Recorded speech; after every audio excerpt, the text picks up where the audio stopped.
Assalamualaikum warahmatullahi wabarakatuh. Kita ketemu lagi dalam pelajaran fisika. Sebelum ke materi, kalian bisa lihat di video ini saya gambarkan ada kertas kecil-kecil yang kita robek, kemudian ada penggaris yang kita gosok dengan rambut kita. Dengan rambut kita dekatkan, maka serpihan kertas itu akan berusaha nempel. Kenapa bisa demikian? Ini akan kita pelajari dalam materi listrik statis. Dalam materi listrik statis ini ada beberapa yang akan kita pelajari.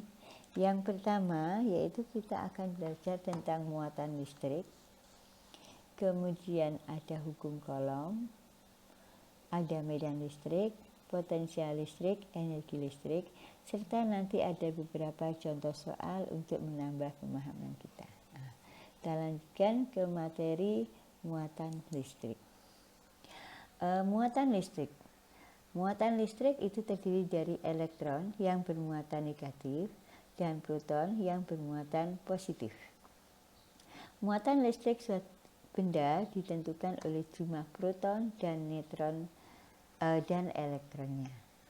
Jadi muatan listrik suatu benda itu tergantung pada muatan positif dan pada muatan negatifnya.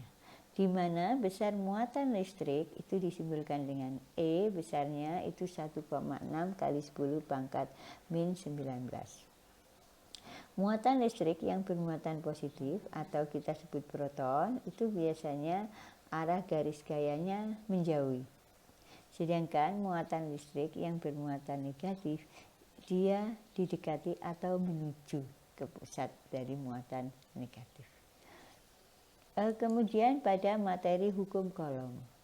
Hukum Coulomb ini menyatakan bahwa besarnya gaya tarik menarik atau tolak menolak antara dua benda bermuatan listrik berbanding lurus dengan muatan masing-masing benda dan berbanding terbalik dengan kuadrat jarak antara kedua benda tersebut. Nah, secara matematis bisa dirumuskan bahwa F, gaya Coulomb, itu sama dengan K, konstanta, kali Q1, Q2, muatan 1, muatan 2, dibagi dengan jarak kedua muatan, R kuadrat. Nah, bagaimana? Ada gaya tolak atau gaya tarik. Gaya tolak itu terjadi bila dua muatan yang sejenis maka akan terjadi tolak menolak. Positif dengan positif tolak menolak. Negatif dengan negatif tolak menolak. Bila berlainan jenis seperti positif dan negatif, maka yang terjadi adalah tarik menarik. Nah, satu lagi yang perlu kita ingat, gaya itu merupakan besaran vektor. Maka gaya Coulomb ini nanti juga merupakan besaran vektor. Sekarang kita ke contoh soalnya. Contoh soal. Terdapat 3 buah titik bermuatan masing-masing 2 Q, Q besar, dan 3 Q. Yang terletak pada sumbu X dengan masing-masing jarak 0, 0,5 L, dan L. Agar gaya Coulomb pada Q sama dengan 0, maka nilai Q harus sama dengan berapa? Jadi soal ini yang ditanyakan adalah nilai Q. Nilai Q besar ini belum diketahui berapa sekiranya nanti Q ini nanti memiliki gaya Coulomb yang 0. Kita lihat sebelum mengerjakan, diketahuinya letak titik pertama Q1, 2Q. Kita gambarkan pada sumbu X 2Q. Muatan listrik kedua Q2 atau Q yang ditanyakan. Di sini muatan listrik ketiga Q3 sama dengan 3. Ini kita gambarkan arah karena besaran vektor. Kemudian jarak antara 2Q ke Q itu adalah 0,5 L. Jarak Q ke 3Q 0,5 L. Kita kerjakan dulu muatan Q yang terletak di antara 2Q dan 3Q. Jadi kita lihat 2Q dan 3Q. Rumusnya kita namakan F1 sama dengan K, konstantanya 2Q ini kali 3Q.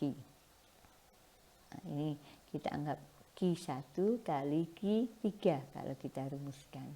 Dibagi L kuadrat. L kuadrat ini kita dapatkan dari 0,5L ditambah 0,5L. Jadilah L kuadrat. Sehingga kita tuliskan K sama dengan 2 kali 3, 6Q kuadrat, Q kali Q kuadrat dibagi L kuadrat. Ini sebagai persamaan dari F1. Sekarang kita ke F2. F2 ini kita lihat bahwa muatan Q terletak antara Q dan 3Q. Artinya kita mencari F2 itu dengan muatan di Q2 yang besarnya Q dengan Q3 yang besarnya 3Q. Ini. Nah, sekarang hubungannya ini dengan ini.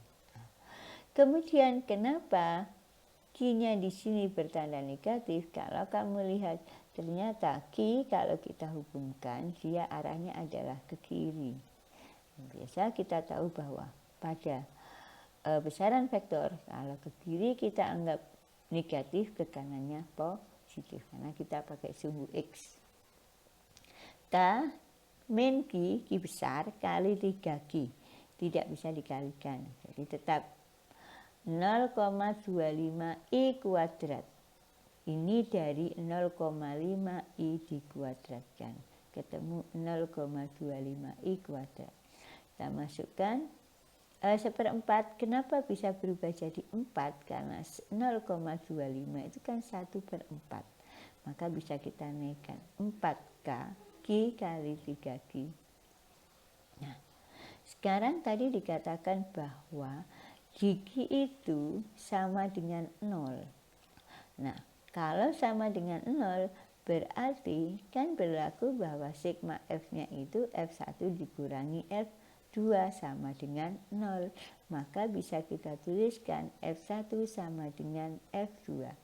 Kita masukkan K 6Q kuadrat per I kuadrat L kuadrat sama dengan min 4Q kali 3Q per L kuadrat.